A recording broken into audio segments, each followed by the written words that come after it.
Okamiden is an unusual game as it dives right into the freakiest stuff of Japanese myths and fairy tales. On top of that, all the graphics are designed to look like traditional Japanese paintings from the Middle Ages.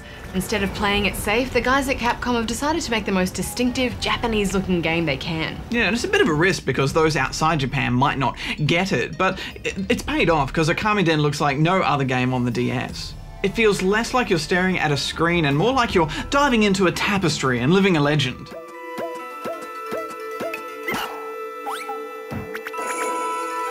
In terms of the way the game actually plays, Okamiden has a lot in common with The Legend of Zelda.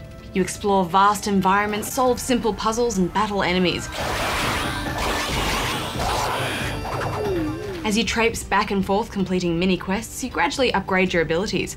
There's a real sense of progression. Yeah, you control Chibitarasu, a wolf god puppy with mystical powers, and a young hero named Kuni. Most of the time you travel together, but you'll need to separate sometimes to solve tricky switch-based puzzles. It's a bit like how you'd work together with the ghostly Princess Zelda in Spirit Tracks. The game's big gimmick is the magic brush. Chibitarasu has the power to slice boulders in half and repair damaged artifacts with the stroke of his brush. You can also restore dead trees back to life and heal a countryside that's been poisoned by a demon invasion.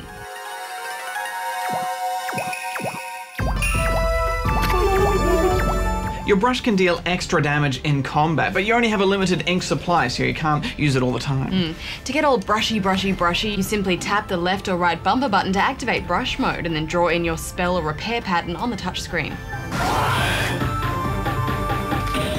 If anything, this feature makes more sense than the old knob-twiddling feature of the original Okami game on PS2. Yeah, and just in case you're wondering, you don't have to have played the original game. This one still makes sense. Well, as much sense as it was ever going to make.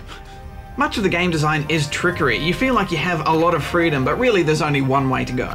There's a lot of going back and forth between the same places too, and a lot of loading screens masked by these blue glowy portals.